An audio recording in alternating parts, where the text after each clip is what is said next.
In big election news this week, Kamala Harris announced her VP pick in Minnesota Governor Tim Walz. Obviously, anyone on the Democratic ticket these days spells bad news for gun owners, but Walz is a special case in that he previously campaigned on opposing gun control, was named one of the 20 best lawmakers on gun rights, and even at one time had an A rating from the NRA. But once he shifted from Congress to governor, he changed his tune. A lot. So much so that his anti-gun platform is identical to Kamala Harris's and therefore Joe Biden's, and is now one half of the most anti-gun major ticket in history.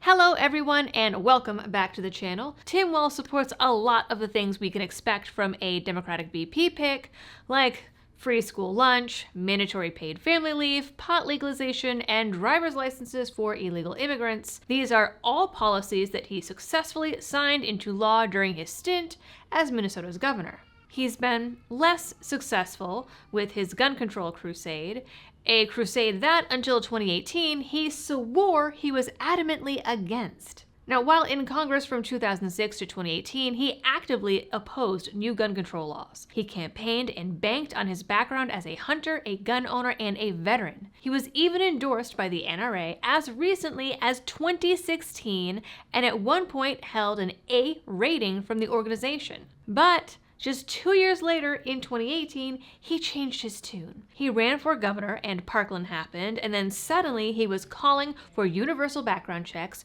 red flag laws, assault weapons bans, swore off the NRA, and claimed that all of their past contributions to his campaigns had been donated to charity. In 2023, he even used his State of the State address to push for an assault weapons ban and made no attempts to differentiate between civilian-owned firearms and the actual weapons the military uses in combat, even though he is a combat veteran.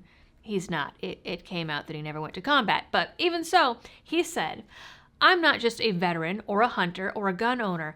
I'm a dad. And for many years, I was a teacher.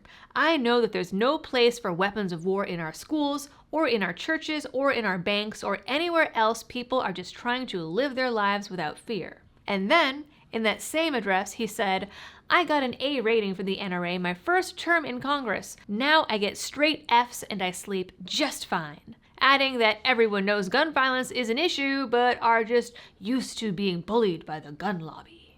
The gun lobby that he took money from.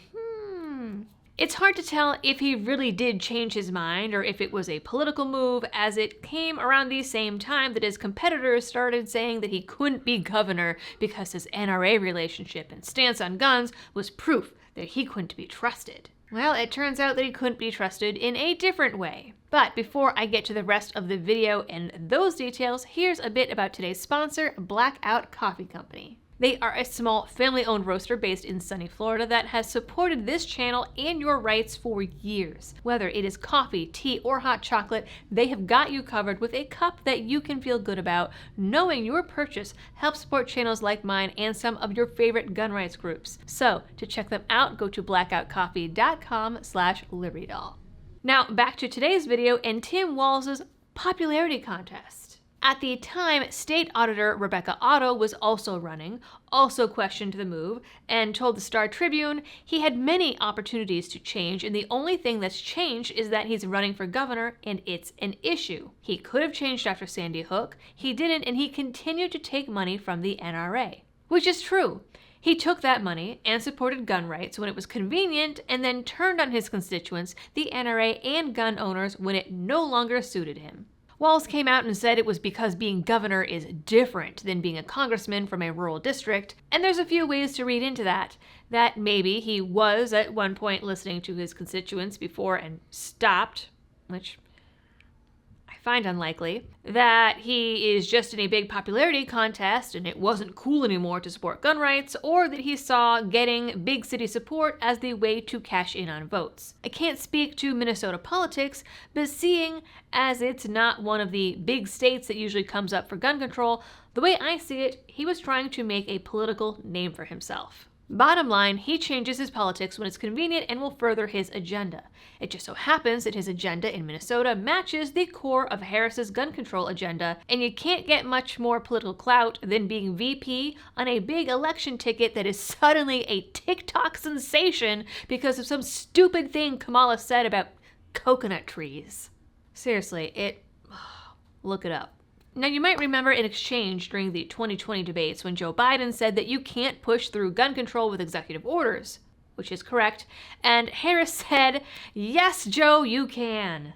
She has since pledged gun control within her first 100 days if she wins, and even spoke about instituting a mandatory buyback of so-called assault weapons. Historically, those kinds of statements didn't go over well, at least for Beto O'Rourke when he said, "Hell yeah, we'll take your AR-15. That might be why Kamala has suddenly walked back that statement. She walked it back when speaking to the New York Times, though she still supports an assault weapons ban, still supports red flag laws, and universal background checks. In fact, that seems to so far be a prominent part of her campaign. It signals that she's looking to stay on track with Joe Biden's policies on gun control, policies which are pretty terrible, the exception being, again, her old proclamation that she plans to do it via executive order. That is different than Joe Biden, and that statement has not been walked back. So the question is, if she were to win, if she would actually try. Now, trying and being successful are two very different things, but politicians hardly care about the letter of the law, morality, or following constitutional processes, and Harris's career has not shied away from punishing people and destroying lives. Either way, all of Harris's options supported similar policies, showing that she is doubling down on gun control and isn't likely to shy away from making it a key part of her campaign. All right, folks, that is it for this little video. I actually have a bunch to record tonight, so I am making the outro short and sweet. You guys know what to do for the algorithm things. And as always, thanks for tuning in and happy shooting.